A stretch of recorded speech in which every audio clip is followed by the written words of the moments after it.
वो थप्पड़ वाली बात दिमाग पे मत लीजिएगा, ऐसे ही हंसी कर दी मैंने।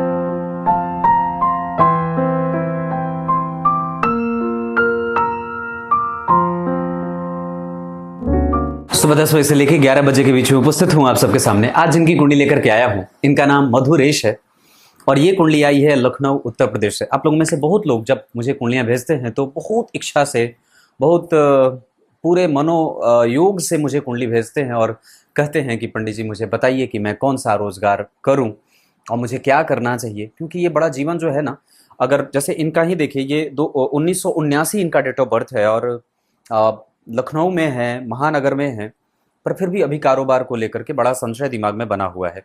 शुरू करते हैं आज का कार्यक्रम। कहीं नहीं जाना है, बिल्कुल बन के रहिएगा।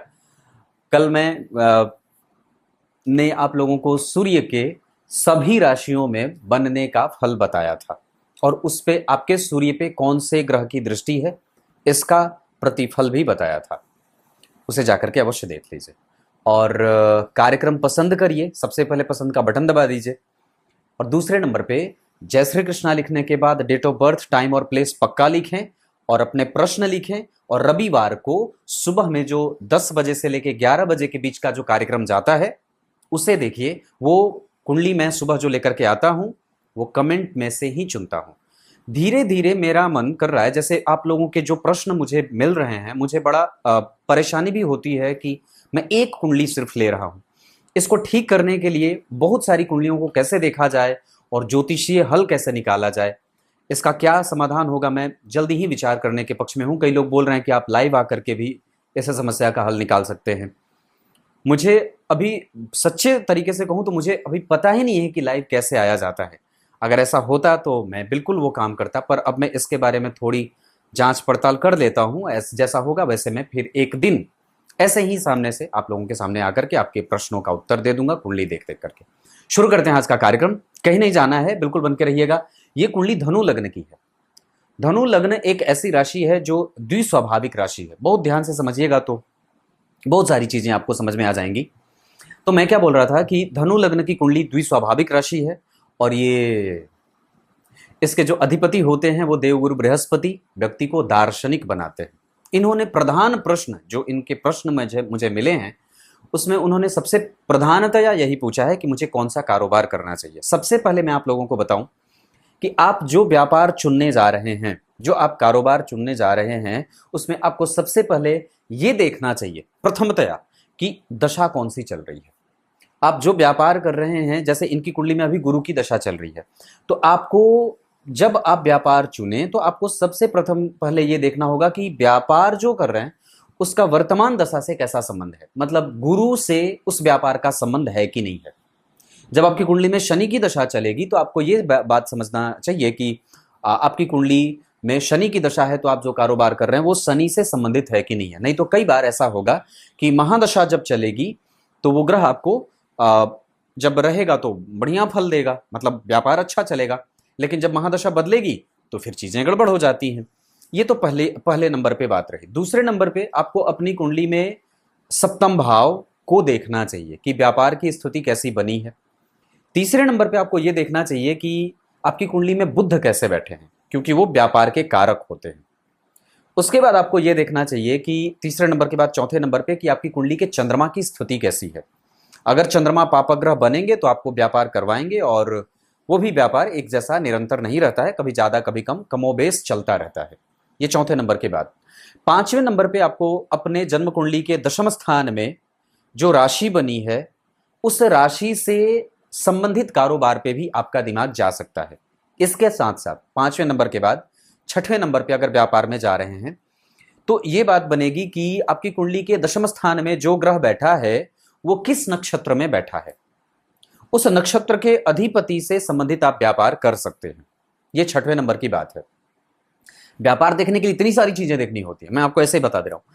पर छठवें के बाद सातवें नंबर पे आपको अपने व्यापार के लिए ये देखना चाहिए कि आपकी कुंडली में बुध से पांचवें घर में कौन बैठा है और बुध से पांचवें घर में जो राशि बनेगी उस राशि के अधिपति से संबंधित आप व्यापार कर सकते हैं। ये छठवें के बाद सातवें नंबर की बात रही। और भी बहुत सारी चीजें हैं। आठवें नंबर पे क्या आता है व्यापार चुनने के लिए कि आपकी कुंडली में चंद्रमा से 10वें स्थान में और सूर्य से 10वें स्थान में जो ग्रह बना, जैसे सूर्य से 10 घर आगे कोई एक अंक बना, चंद्रमा से 10 घर आगे कोई एक अंक बना। अब इन दोनों अंकों के अधिपति में किसके पास बल ज्यादा है, क्लियर है? और जिसके पास बल ज्यादा है आप उसकी पुष्टि नवांश कुंडली में जाकर के करिए।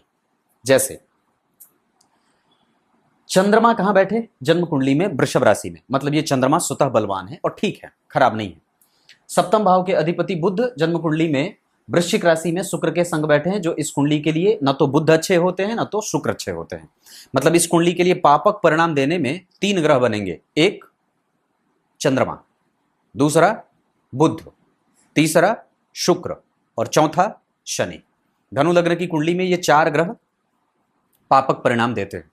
वैसे एक बात और भैया आपको बता दूं कि यहां पे बुध 2 भावों के अधिपति होने के बावजूद भी केंद्राधिपति दोष उनको नहीं लगेगा, क्योंकि केंद्राधिपति दोष सिर्फ 7वें भाव को लगता है और बुध यहां नहीं बैठे हैं। अगर बुध यहां बैठते तब वो केंद्राधिपति दोष से युक्त होते। तो चंद्रमा से 10 घर आगे का भाव कुंभ राशि का बनेगा। अब इस भाव के अधिपति शनि जो हैं वो कन्या राशि में बैठे हैं और उन पे किसी भी शुभ ग्रह की कोई दृष्टि नहीं है। साथ ही साथ वो कन्या राशि में बैठ करके उच्चाभिलाषी हैं। पीछे राहु, आगे सूर्य, पापकर्त्री नहीं लगा है। दशम स्थान में धन भाव और पराक्रम भाव के अधिपति का बैठना ये बता रहा है कि व्यक्ति व्यापार करेगा या व्यापारी होगा। अब आप ये निश्चिंत, इन्होंने ये भी पूछा है कि भैया मुझे ये बताना कि मैं व्यापार के लिए बना हूं या नहीं बना हूं। तो आप निश्चित रूप से व्यापार के लिए बने हैं, क्योंकि चंद्रमा बढ़िया है। सप्तम भाव भी विदेशों से संपर्क बना रहा है, क्योंकि शनि की दृष्टि जा रही है। तो धन भाव के अधिपति विदेश भाव को देखेंगे तो आपको अपने जन्म स्थान से दूर जाकर के व्यापार करना चाहिए। ये राशियां ये बता रही है। पर चंद्रमा से 10 घर आगे का अधिपति कन्या राशि में, दशम स्थान में दिग्बली भी होते हैं। व्यापार भाव पे मित्र की दृष्टि भी देख रहे हैं और व्यापारेश को देख भी रहे हैं। मतलब धन भाव के अधिपति व्यापार भाव से संबंध बना रहे हैं। क्या बात कही थी कि दशम भाव के में बैठ करके शनि की 10वीं दृष्टि व्यापार भाव पे और द्वितीय भाव के अधिपति तृतीय भाव के अधिपति होकर के व्यापारिक योग लगा रहे हैं। ऐसा क्यों? क्योंकि द्वितीय भाव और तीसरे भाव के अधिपति जब दशम में बैठते हैं तो व्यापार करवाते हैं। और एक बात और भी यहाँ पे बात आती है कि व्यक्ति को माता और पिता के साथ संबंधों में थोड़ी सी तल्खी नहीं बरतनी चाहिए, उनके साथ बहुत ही नॉर्मल बिहेवियर करना चाहिए, बिल्कुल साधारण। पर दशम भाव मतलब व्यापार भाव के अधिपति पे धनेश की दृष्टि है, इस वजह से व्यक्ति स्वयं का रोजगार करेगा, स्वयं का व्यापार करे तो सफल होगा। अब बात ये रही कि तो यहां पे तो शनि की स्थिति बनी। अब बात करते हैं कि इस शनि के ऊपर किसी भी पापग्रह का कोई प्रभाव नहीं है, मतलब शनि ठीक है। नवांश कुंडली में यही शनि स्वग्रही हो रहे हैं और गुरु जैसे शुभ ग्रह से दृष्ट हैं और जन्म कुंडली में लाभेश के संग बैठे हैं। इसका अर्थ है कि व्यक्ति की कुंडली में शनि ये बता रहे हैं कि हाँ तुम्हें व्यापार करना चाहिए और शनि से रिलेटेड भी व्यापार किया जा सकता है, दवाइयों का काम चलेगा। वही शनि दशमांशा कुंडली में वृषभ राशि में मित्र की राशि में विदेश भाव में बैठे हैं और इस कुंडली के लिए 9 में होकर के 12 में बैठे हैं। यहां से बैठ करके धन भाव को व्यापार मतलब धन भाव पे जो उनकी दृष्टि जा रही है वो खराब जा रही है। इसी कारण से व्यक्ति के पास धन बचता नहीं है। आपको बहुत सारी चीजें इस कार्यक्रम में बताऊंगा, बिल्कुल बन के रहना। और बुध जैसा ग्रह यहां बैठा है जिसमें परिवर्तन है बुध और शुक्र का। इसका अर्थ क्या है कि जन्म कुंडली के दशमांश कुंडली के चतुर्थ भाव में नीच के शनि बैठे, शुक्र बैठे हैं। ध्यान से समझिए, कहीं ना जाइए, इधर देखिए मेरी तरफ। तो जन्म कुंडली के दशमांशा चैप्टर के चतुर्थ भाव में नीच के शुक्र बैठ गए। अब किसी भी वर्ग चार्ट के चतुर्थ भाव से उस भाव का या उस क्षेत्र का सुख देखा जाता है। जैसे अगर आप नवांश कुंडली को समझते हैं तो नवांश कुंडली के चतुर्थ स्थान के अधिपति उच्च के हैं। इसका अर्थ है कि व्यक्ति को पत्नी का सुख है या दाम्पत्य का सुख है। पर बात यहां बिगड़ रही है कि वो ग्रह लग्न में ही नीच का वो भाव, लग्न में ही नीच का शुक्र लेके बैठा और गुरु जो है वो राहु केतु के संपर्क में है और सप्तम स्थान में 2 क्रूर ग्रह या एक पापक और एक क्रूर ग्रह बैठा है। नीच के शुक्र नवांश कुंडली में होने के कारण इस कुंडली का जो साहस भाव है और लाभ भाव है वो यहां पे भी कमजोर हो रहा है। हालांकि वृश्चिक राशि के हैं तो व्यक्ति दिमाग ज्यादा लगाएगा पर उसको मिलता थोड़ा कम है। यहां पे भी शुक्र नीच के हो जा रहे हैं, उनका नीच भंग नहीं हो रहा है और यहां जो वो शुक्र नीच के हुए हैं वो ये बता रहे हैं कि व्यक्ति अपने कारोबार को लेकर के बेवजह का चिंतित रहेगा। अगर आप सामने होते तो मैं थोड़ी से आपको, मैं आप तो बड़े हैं मुझसे, बहुत बड़े हैं, 1979 मतलब बहुत बड़े हैं, बड़े भाई से भी बड़े हैं, पर मैं आपको एक मीठी सी चपेट लगाता और ये कहता कि आप बेवजह, जितनी मुझे थोड़ी सी अजीब भी बात लग रही है, पर यह व्यक्ति बेवजह का नुकसान अपना कर आ रहा है और बेवजह का चिंतित है। ऊंचे लक्ष्यों का निर्धारण और महत्वाकांक्षा व्यक्ति को परेशान करती है। और जब धन से संबंधित समस्या हो तो व्यक्ति को विष्णु सहस्त्र नाम का पाठ करना चाहिए, सुंदरकांड का पाठ करना चाहिए। ये दो बातें, ओम आदित्याय नमः का जप करना चाहिए। कहा गया है, मैंने कई बार कार्यक्रम में कही है, आदित्यस्व नमस्कारम यो कुर्वन्ति दिने दिने जन्मांतर सहस्त्रेषु दारिद्रम नोपजायते। अगर धन की समस्या दिख रही है तो आदित्याय नमः का जप करिए, भगवान सूर्य की उपासना करिए, लक्ष्मी के कारक होते हैं और आपकी कुंडली में नीच के हैं, हालांकि उनका नीच भंग शनि के केंद्र में होने से हो जाएगा। तो मैं कहा था कि चंद्रमा से 10 घर आगे, तो वो तो बात पुष्टि हो गई कि यहां भी वो मित्र की राशि में है और केंद्र में अकेले बैठे हैं, इस वजह से साहस तो आपको करना पड़ेगा, क्योंकि सप्तम भाव पे उनकी दृष्टि है, शुक्र पे भी दृष्टि है, तो व्यक्ति को कई बार पुत्रों से तकलीफ होता है, वो कई बार व्याभिचारी भी हो जाता है, कष्ट देने वाला भी हो जाता है, हालांकि वो एक अलग बात।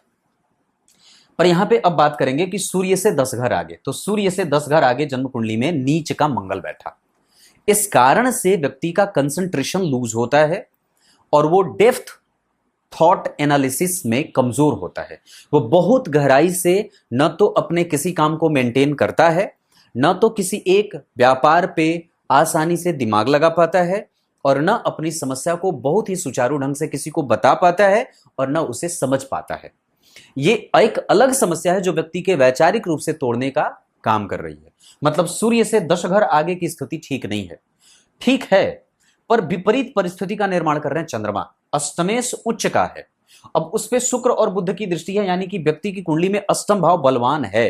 इसका अर्थ है कि व्यक्ति रिसर्च से, दवाइयों से और चंद्रमा से, इसके बाद आपकी कुंडली में जो स्थिति बन रही है उसके आधार पर शुभ ग्रहों से संबंधित है। जैसे इस कुंडली में अब बुध से 5 घर आगे, मतलब सूर्य वाली बात तो ठीक थी, पर चंद्रमा वाली बात तो ठीक थी, लेकिन सूर्य वाली बात गड़बड़ हो रही है। और आपकी कुंडली में जरा ध्यान से समझिए तो लग्नेश ही तो पाप कर्त्री में है, आगे शनि पीछे मंगल, तो कहां से वो आपको कुंठित नहीं होने देंगे। और जन्म कुंडली के 12वें भाव में बुध बैठे हैं तो व्यक्ति के घर में ब्राह्मणों का आगमन नहीं होता, व्यक्ति दुश्मनों से जीत जाता है, अपने बनाए विपरीत परिस्थितियों से वो हारता नहीं है। पर बात यह है कि उसको ब्राह्मणों का आशीर्वाद कम मिल रहा है, उसके घर पे ब्राह्मणों का आवागमन कम है।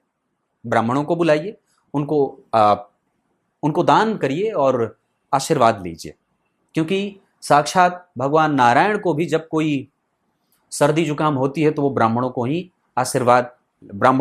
के आशीर्वाद को लेने के लिए अपने घर पे, अपने महल में बुलाते हैं। क्लियर है ना? तो ये बात मैंने इतनी बताई। अब बुध से 5 घर आगे देखिए, तो बुध से 5 घर आगे गुरु की राशि बनी।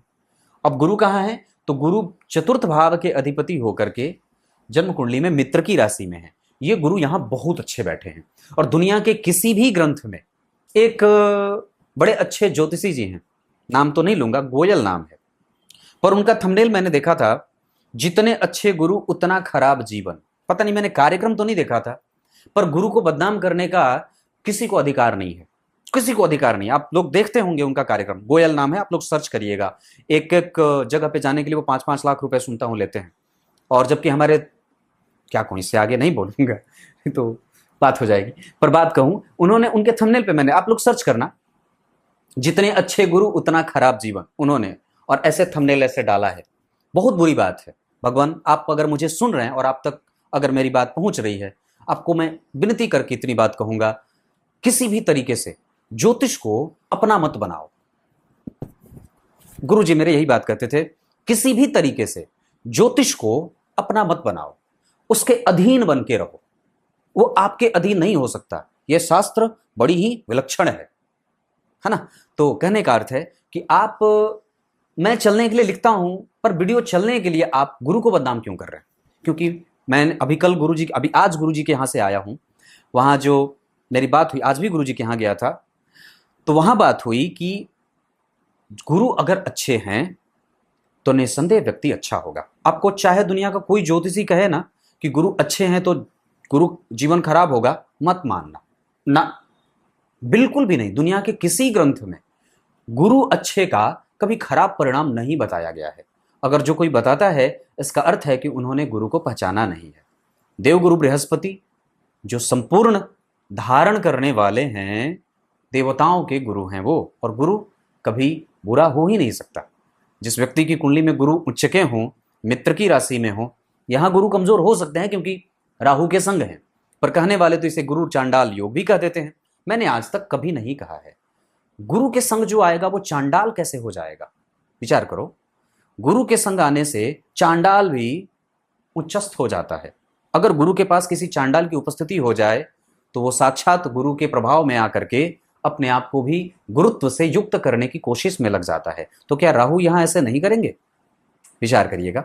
इस वजह से यहां गुरु राहु के संग हैं, पाप कर्त्री में हैं, पापक ग्रह के संग हैं। मैं ये बात कहूंगा, इस भाव के अधिपति नीच के हैं, ये बात मैं कह सकता हूं।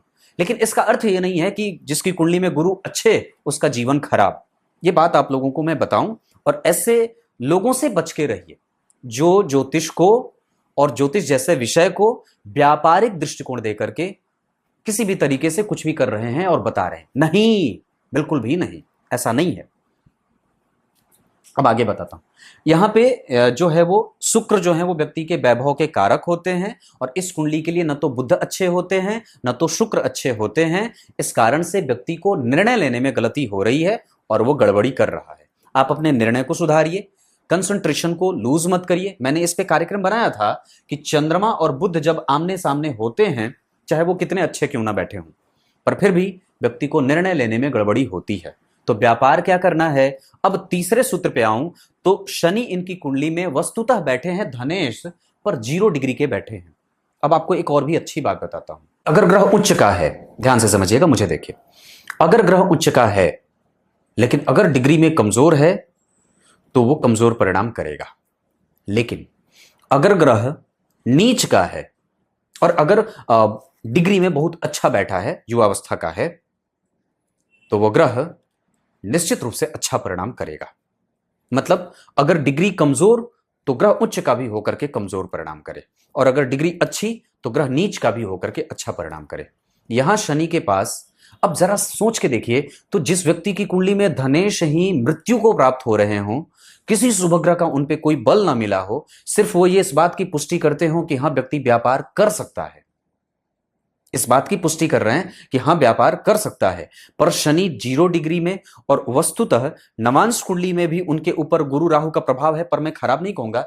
इस वजह से यहां पे व्यक्ति को गुरु से संबंधित कारोबार में करने को कहूंगा, क्योंकि दशा है, एक पक्षीय निर्णय है। दूसरा कि इस कुंडली में अष्टम भाव में मंगल बैठे हैं नीच के, जिनका अधिपति उच्च का होकर के शुक्र और बुध से दृष्ट है। इसका अर्थ है कि चंद्रमा जन्म कुंडली में ठीक है।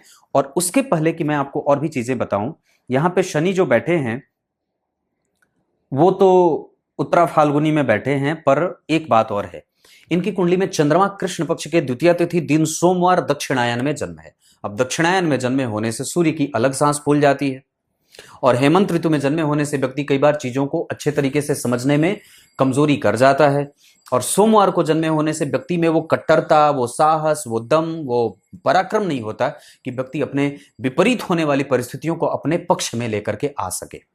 और दरअसल इनका जन्म कृतिका नक्षत्र में हुआ है। अब इस अवस्था में व्यक्ति को सूर्य और गुरु से संबंधित कारोबार भी करना चाहिए।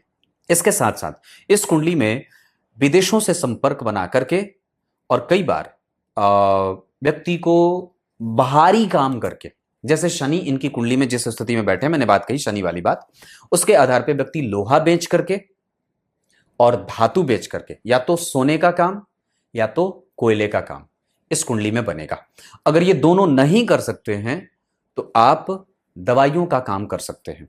उसके पीछे का कारण है, उसके पीछे का कारण यह है कि जन्म कुंडली के नवांशा में, नवांशा के बाद दशमांशा कुंडली में मंगल अपने परम मित्र के साथ व्यापार भाव में गुरु और मंगल का बैठना, और जन्म कुंडली में शुक्र और बुध का एक साथ परिवर्तन करना, यह व्यक्ति को कई बार थियरी जो चीजें होती हैं, जैसे जो एक थियरी होता है, एक प्रैक्टिकल होता है, तो किताबें पढ़ के लोगों को उसका सॉल्यूशन देना, ये एक अलग समाधान होगा इस कुंडली के समस्या का। क्योंकि अगर आप देखें इसको, तो यहां पे गुरु और मंगल का शिक्षकीय योग लगा है, तो ये ऐसा काम भी व्यक्ति कर सकता है जो आसानी से या किसी भी तरीके से लोगों की समस्या का हल बता सके। यानी कि कंसल्टेंसी का काम भी इस कुंडली के लिए बहुत अच्छा होगा। इस कुंडली में शिक्षकीय योग बड़े अच्छे हैं, इस कुंडली में कंसल्टेंसी का काम अच्छा है, इस कुंडली में धातुओं का काम अच्छा है, सोने का काम अच्छा है। वो मैं क्यों बता रहा हूं, क्योंकि सूर्य नीच के हैं पर मंगल से दृष्ट हैं, और इस कुंडली में दो साहसी ग्रह ही नीच के हो गए हैं, एक मंगल जो कारक भी हैं और एक सूर्य जो कारक भी हैं। तो दोनों ही कारक ग्रह नीच के, लग्नेश शनि और मंगल के पापकर्त्री में राहु के संग, और जिस राशि में गुरु बैठे हैं उस राशि का अधिपति नीच का है। और दरअसल आप जरा विचार करिए तो इनकी कुंडली में बुध और शुक्र जैसे 2 से 3 ग्रह, या तो पापक ग्रह तो नहीं पर शुक्र, दोनों शुभ ग्रह 12 में बैठे, और एक शुभ ग्रह जन्म कुंडली में चंद्रमा 6 में बैठ गया। इस स्थिति में व्यक्ति के पास सकारात्मक पक्षों की कमजोरी होती है, और कई बार वो इकट्ठा करते करते ही चिंतित रहता है, और उसके पास व्यय आय के आय और व्यय के व्यय बने रहते हैं। मतलब उसके जीवन में जिम्मेदारी खत्म होने का नाम नहीं लेती। इस वजह से अभी की दशा के हिसाब से अब आपको और भी चीजें बताता हूं। इनकी कुंडली में व्यापार वाली बात, बुध जो बैठे हैं वो अनुराधा नक्षत्र में बैठे हैं और शनि बुध को देख रहे हैं। इस आधार पे व्यक्ति अगर आधुनिक कंपोनेंट का काम करे, जैसे आधुनिक जो चीजें होती हैं, जैसे कंप्यूटर कंपोनेंट जो होता है, आप उस पे उससे से संबंधित कारोबार कर सकते हैं। इसके साथ साथ आप गंभीर क्षेत्र से धन कमा सकते हैं, पहाड़ों का काम कर सकते हैं, पहाड़ खरीदने का, पहाड़ बेचने का, गिट्टी बालू छड़ सीमेंट का काम भी करते हैं। पर मंगल कमजोर है, इस वजह से इसका प्रभाव आपके ऊपर बिल्कुल कम रहेगा। पर अष्टम भाव के अधिपति उच्च के हैं, शुक्र और बुध के प्रभाव में हैं, लग्न नवमांश और दशमांश में भी। इस कारण से व्यक्ति को दवाइयों का काम सूट करेगा, विशेषतः अंग्रेजी। इसके अतिरिक्त अगर मैं बात कहूं तो आपकी कुंडली में अगर आप चाहें तो अपनी पत्नी को भी इस काम में सहयोगी बना सकते हैं, क्योंकि यहां पे इस भाव का अधिपति उच्च का है और यहां पे सूर्य और मंगल बैठे हैं, जो व्यक्ति को दूसरे तरीके से, अगर दूसरा एक क्षेत्र देखता हूं तो फर्नीचर का काम भी बनेगा, शहद का काम बनेगा, धातुओं का काम बनेगा, कॉस्मेटिक चीजों का काम बनेगा, प्रसाधन सौंदर्य प्रसाधन का काम बनेगा। इतनी सारी चीजें आपकी कुंडली में बनती है। इसके साथ साथ और जो विलक्षणता से एक बात जो बनेगी, पूजा पाठ की सामग्री की दुकान इस कुंडली में सबसे ज्यादा अच्छी रहे। आयुर्वेदिक काम भी इस कुंडली में बहुत बढ़िया रहे। आयुर्वेदिक का मतलब जो जैसे जड़ी बूटी, इसका काम भी आपकी कुंडली में बनता है, और निश्चित रूप से व्यक्ति का झुकाव इस तरीके से जा सकता है, क्योंकि गुरु हैं और शनि मंगल जो हैं वो तकनीक से जोड़ करके। और एक बात और है, आपकी कुंडली में अगर मैं देखूं तो इस कुंडली में सोना खरीद करके रख लिया, वक्त आने पे बेच दिया, ये काम भी बनेगा। पर आपकी कुंडली जो बनी है वो निश्चित रूप से व्यापारी ही है। आप जब तक व्यापार नहीं करेंगे तब तक आपकी कुंडली सफल नहीं होगी। इतना काम बताया है, इसमें से जो उठाना है उठा लीजिए। अब आपको मैं इनकी कुंडली के एक एक पक्षों पे लेके आता हूं। सबसे पहले बात करेंगे सूर्य। इनकी कुंडली में सूर्य 18 डिग्री के युवावस्था के स्वाति नक्षत्र में बैठे हैं। तुला राशि के अंतर्गत स्वाति नक्षत्र आता है, और इस नक्षत्र के अधिपति जन्म कुंडली में एक तरीके से देखें तो बहुत अच्छा योग बना रहे हैं। 12वें भाव में 2 शुभ ग्रहों का बैठना व्यक्ति का व्यय असंतुलित नहीं होता और वो अच्छा व्यय करता है। इसके बाद उस लाभ भाव के अधिपति के ऊपर शनि की दृष्टि है। इस कारण से व्यक्ति को अपने जन्म स्थान से दूर जाकर के धन कमाने की योग्यता बनती है, और कई बार तो वो उसको जो चीज आसानी से मिल जाती है वो भी आसानी से नहीं मिलती, क्योंकि शुक्र हैं, एकादशवें भाव के अधिपति हैं, वहीं पर नीच के सूर्य बैठे हैं। हालांकि एकादशवें भाव के बारे में मैं आपको एक बड़ी अच्छी बात बताऊं, अति विशिष्ट कारक भाव है सूर्य का, और वहां वो बैठ करके फिर भी आपके काम को वो विलंब में नहीं रखते हैं, काम आपका निकल जाता है। लग्न के अधिपति के बारे में चर्चा करी। धन और तृतीय के अधिपति होकर के पिता के साथ संबंधों को खराब मत करिएगा। आपके संबंध भाइयों के साथ ठीक रहेंगे, पर कभी कभी उनके तरीके से तकलीफें मिलेंगी, क्योंकि एकादशवें 9वें भाव में गुरु बैठे हैं, शत्रु की घर को देख रहे हैं, और जन्म कुंडली में यहां पे राहु केतु का प्रभाव है। इस कारण से भाई जो है वो व्ययशील हो सकता है। पर एक बात और भी है कि उनके साथ आपको कुटुंब का सुख थोड़ा कम सा मिलेगा, उन लोगों से सपोर्ट बहुत ज्यादा नहीं मिलेगा। हाँ, ये बात है कि द्वितीय भाव के अधिपति हैं धन, उनसे धन कमाने के लिए आप उनका सहयोग ले सकते हैं, पर बहुत ज्यादा हद तक नहीं। उन लोगों को भी चाहिए कि अपने नेचर को और भी ज्यादा हो सके तो और भी पोलराइज करें और भी ज्यादा, जितना ज्यादा हो सके शांत बनाएं। चतुर्थ भाव पे, और चतुर्थ भाव के अधिपति माता से सुख अच्छा देते हैं, पर माता को बीमारियां, स्वास्थ्य से संबंधित समस्याएं होती हैं। और कई बार आप निश्चित रूप से ये कुंडली माता और पिता की सेवा करने वाली है पक्के तौर पे। श्रवण कुमार की भांति तो होते नहीं है, पर उनके ही जैसे लगभग व्यक्ति मन को रखने वाला होता है माता पिता के प्रति। पंचमेश नीच के, गुरु राहु केतु के संपर्क में, सूर्य जैसे क्रूर ग्रह की दृष्टि, और इस भाव के अधिपति मंगल नीच के हैं, पर इस पे किसी भी शुभ ग्रह की कोई दृष्टि नहीं है। और पंचम के कारक गुरु भी राहु के संपर्क में पापकर्त्री में, इस वजह से संतान पे सबसे ज्यादा फोकस करें। उनकी पढ़ाई और उनके संस्कार खराब नहीं होने चाहिए। छठवें भाव के अधिपति और एकादशवें भाव के अधिपति होकर के शुक्र 12वें हैं। ये आपके जीवन में व्यय कर रहे हैं और कई बार आपको 1 से 2 संततियों का मालिक पता बना रहे हैं। मतलब ये ज्यादा संतति नहीं होती, इससे ज्यादा नहीं। और कई बार व्यक्ति के जीवन में सदैव वही व्यय बना रहता है और पेट से संबंधित समस्या भी होती है, ये भी बात है। 7वें भाव के अधिपति होकर के 12वें शनि से दृष्ट, 7वां भाव शनि से दृष्ट है, इस कुंडली के लिए सामान्य ग्रह है। इस वजह से आपकी कुंडली में व्यापार तो है पर सामान्य है, मतलब आप उससे बहुत बड़ा नहीं बन सकते, ऐसा भी है। हाँ, पर एक बात जरूर है कि ये कुंडली बहुत ज्यादा ऊंचे लक्ष्यों वाली भी नहीं है। ये सामान्यतया बहुत जो है वो सामान्य लक्ष्यों का निर्धारण करती है, और जो ये निर्धारण करे उसको पाने में सूर्य आपकी सहायता करेंगे। जो आप चाहते हैं वो आपको मिल जाएगा। शनि की दृष्टि यहां पे है। इस भाव के अधिपति जन्म कुंडली में गुरु राहु केतु के संपर्क में भले हैं, पर मंगल भी नीच के हैं। इस कारण से देर से ही सही पर व्यक्ति को भवन भूमि वाहन का सुख मिल जाता है। शनि की दृष्टि है, इस वजह से माता के सहायता से, माता के पक्ष से, और कई बार व्यक्ति को अनुशासित होने के बाद उसका जो धन है उसको मिलता है। अष्टम भाव की स्थिति ठीक है, आप सोचते ज्यादा है, इसको थोड़ा कम करिए। नवम भाव की स्थिति कमजोर बन रही है। दशम भाव जन्म कुंडली में ठीक है। एकादशवां धन योग बना रहा है। विशेषतया तो आपको अपने जन्मस्थान से दूर जाना चाहिए, पूरब दिशा की तरफ। इस कुंडली के लिए 3 अंक अच्छा रहेगा।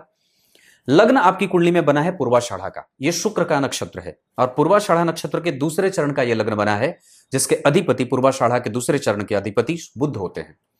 इस वजह से आपकी कुंडली में बुध और शुक्र दोनों 12वें हैं, और दोनों ही इस कुंडली के लिए बहुत अच्छे नहीं होते हैं।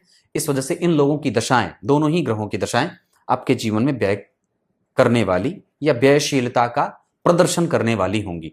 पर एक बात है, आप हो बड़े धार्मिक, और यही नहीं, आप लोगों का आदर बड़ा अच्छा करते होंगे। इतना ही नहीं, आपकी वाणी अच्छी है। इतना ही नहीं, आप इस वजह से भी पिछड़ रहे हैं क्योंकि आप समाज के जैसे सोचते नहीं हैं। इतना ही नहीं भगवान, आप इस वजह से भी कई बार कमजोर पड़ रहे हैं क्योंकि आप दूसरों को देख करके ज्यादा दुखी हो जाते हैं। सुख से उसके नहीं, उसके दुख से। जैसे मैं जब बहुत छोटा था तो होली में एक बात मैंने देखी थी।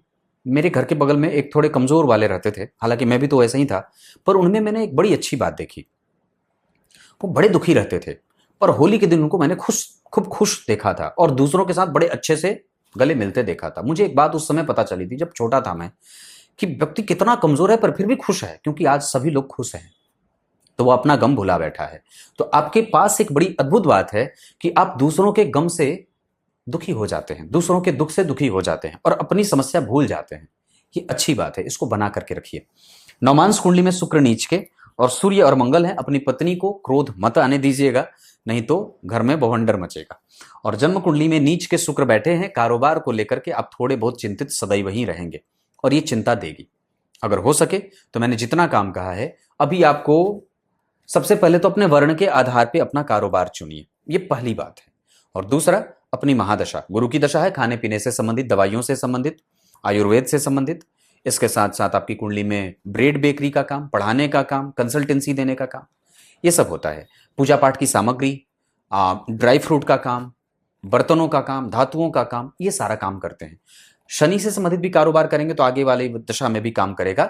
लोहा और सोना सबसे ज्यादा अच्छा होगा क्योंकि मंगल की दृष्टि सूर्य पे है। यहाँ पे मंगल व्यापार भाव में मित्र के साथ, मित्र की राशि में, सूर्य उच्च के हैं। खाली यही देख करके नहीं बताया हूं, बताने को तो यहाँ पे मैंने बहुत कुछ बताया है पर अलग बताया है, पर मैं कुछ और मेरे दिमाग में जो बातें चल रही हैं वो यहाँ से भी देख रहा हूँ, यहाँ से भी देख रहा हूँ और यहाँ से भी देख रहा हूँ। उसके आधार पर मैं आपको व्यापार बता रहा हूँ। कई बार आप लोगों को लगेगा कि पंडित जी ने ये तो बताया नहीं, पर बता कुछ और रहे। होता है, कई बार यहाँ चलती हैं चीजें, यहाँ पे बताता नहीं, ये बात है।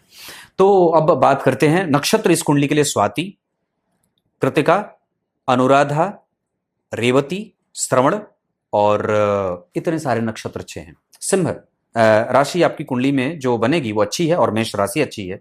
दिशा उत्तर और पूर्व बहुत अच्छा है। 3 अंक बहुत अच्छा है। गुरुवार और मंगलवार और सोमवार का दिन बहुत अच्छा रहेगा इस कुंडली के लिए। चंद्रमा अच्छे नहीं होते हैं इस कुंडली के लिए। बुध और शुक्र भी अच्छे नहीं होते हैं और इस कुंडली के लिए शनि सामान्य होते हैं। पर परम पापी ग्रह के रूप में चंद्रमा, शुक्र और बुध ही बनते हैं। वैसे बुध तीनों में पापक ग्रहों में बुध का प्रभाव कमजोर होगा। आपकी कुंडली में ना 12वें जो शुक्र बैठे हैं, दरअसल उन्होंने आपकी महत्वाकांक्षा बढ़ाई है।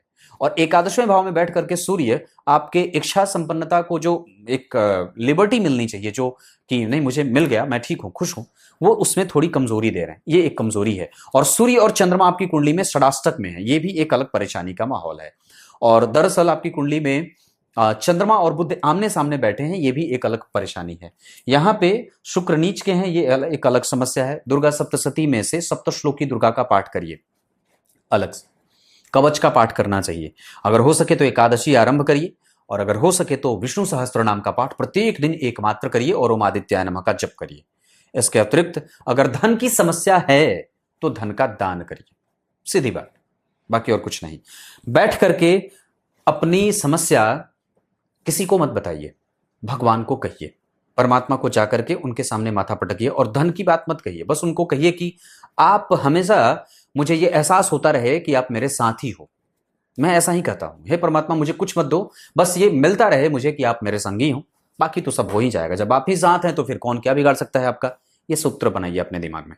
तब तक के लिए और क्या बताऊं, दशाओं पे चर्चा कर देता हूं। वैसे आपकी कुंडली में एक बात और भी बता दूं तो परेशानी आपको इस वजह से भी हो सकती है क्योंकि आपकी कुंडली में सूर्य, शनि, चंद्रमा और मंगल ग्रहों में किसी के पास बहुत युवावस्था का बल नहीं है। राहु और केतु आपकी कुंडली में बहुत अच्छे बीते होंगे, उन्होंने आपको रास्ता दिया होगा, पर फिर भी आपकी कुंडली में गुरु का बल भी ठीक है। तो अभी ये दशा पे आप विश्वास कर सकते हैं और आगे मैंने जितना कहा है उतना करिए। इसके अतिरिक्त आपकी कुंडली में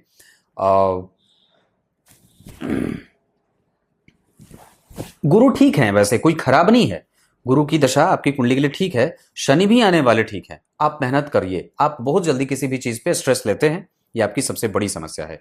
और आप बेवजह की चिंता भी करते हैं, सामने रहते तो 2 थप्पड़ जरूर मार लगाता ही, क्योंकि प्रेम से ही लगाता। आप तो बड़े हैं, पूजनीय होंगे मेरे लिए, पर फिर भी प्रेम से ही, ये बात सही, आप अपनी चिंता ना बहुत ज्यादा करते हैं। आप हेडेक बहुत ज्यादा है आपको, क्योंकि मंगल नीच का है तो आप बहुत जल्दी डिप्रेस हो जाते हैं। या कई बार चंद्रमा जब जन्म कुंडली में शुभ ग्रहों के संपर्क में नहीं आता है, हालांकि हैं आपके, पर फिर भी जब वो रोग भाव में चले जाएं तो साहसी तो आपको नेचुरली बनाते हैं। तो आप साहस तो है आपके पास, तो उसका इस्तेमाल करिए। मंगल नीच के हैं शायद और सूर्य नीच के हैं, इस वजह से आप थोड़े कमजोर पड़ रहे हैं। आदित्य नमः का जप करिए, केंद्र में शनि है, वो थोड़ा दम लगवाएगा इस वजह से। और दूसरी बात है कि इस कुंडली में वाहन वगैरह का सुख अच्छा है, उसको लेकर के चिंतित मत होइए, आप कोशिश करेंगे तो आपको मिल जाएगा। और आने वाली दशा में जैसे ही आपकी कुछ और दशाएं बीतेंगी, जैसे मैं बता दूं तो गुरु में शुक्र आ रहे हैं आगे 2026 में, फिर उसके बाद 29 तक ये दशा ठीक रहेगी। 29 के नवंबर दिसंबर तक आपको सबसे कठोर दशा 2032 में मिलेगी, जब आप थोड़े परेशान होंगे। उस समय स्वास्थ्य भी परेशान करेगा, उस समय व्ययशीलता भी बढ़ेगी, जिम्मेदारी भी बढ़ेगी। उस समय के लिए पैसे बचा करके रखिए। अपने धन के बारे में कभी किसी से कोई चर्चा मत करिए। तब तक के लिए वो थप्पड़ वाली बात दिमाग में मत लीजिएगा, ऐसे ही हंसी कर दी मैंने। तब तक के लिए बहुत बहुत नमस्कार।